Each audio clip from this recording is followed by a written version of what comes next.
3 takeaways from finishing 1 stroke out of the money in a pro golf tournament. Number 1, never make assumptions about where you are in the pack. Golf is a game where you're competing not only against yourself, but also against other players. And it's tempting to think, where am I in relation to these other guys in the field? Instead of just thinking about, am I playing the best golf I can play? That's truly the only thing you can control. Case in point, yesterday I was leading this tournament after 6 holes at 2 under par. In my mind, I thought I was probably 2 or 3 back just because of the caliber of players in the field. I made a big mistake on hole 7, which was a par 5.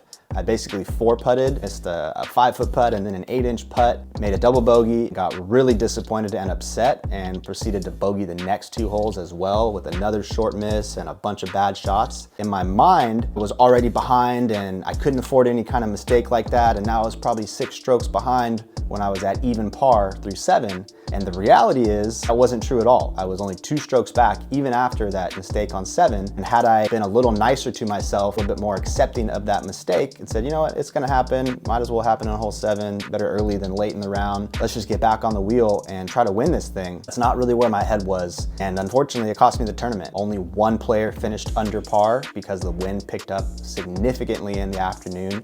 It was base 17 to 20 and gusts up to 36 miles an hour yesterday. And this made the course play challenging for everyone. The greens were very fast, and that's a tough combo. Again, had I been a little nicer to myself after that first mistake and not made the assumption that I was at a certain position on the leaderboard and instead just played my best golf on every shot, would have probably finished much higher and made some money yesterday. Number 2, bad sleep leads to bad golf.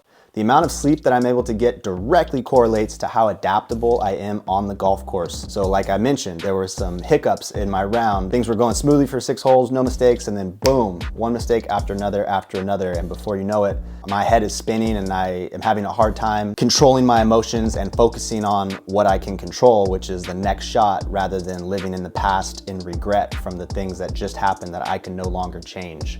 I noticed that the more well-rested I am, the more I've been consistently laying in bed 9 to 10 hours a night, and that's not sleeping, that's laying in bed. I think many people confuse total hours in bed with total amount of sleep. Sleep efficiency is a score of how long you lay in bed versus how much sleep you actually get. And a very high sleep efficiency score is 80%. Most people are gonna be more in the 70 to 75% range, meaning laying in bed for 10 hours equates to 7.5 to 8 hours of actual sleep.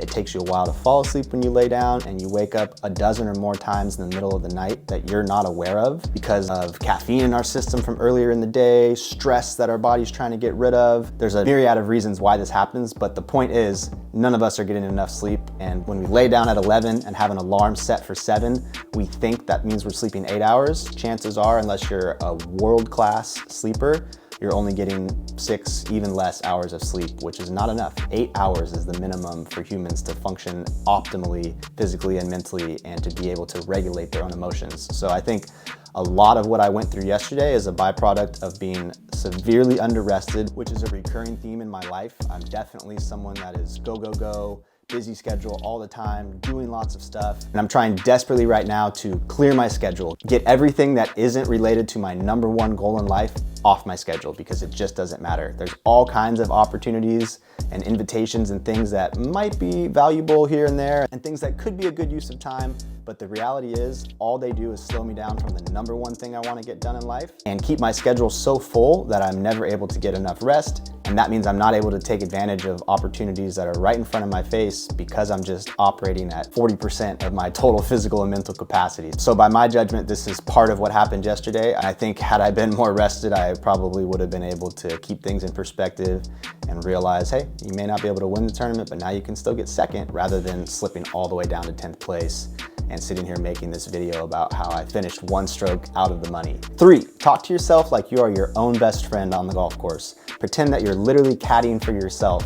And better yet, imagine that it's the younger version of you. Be as kind and encouraging and loving as possible.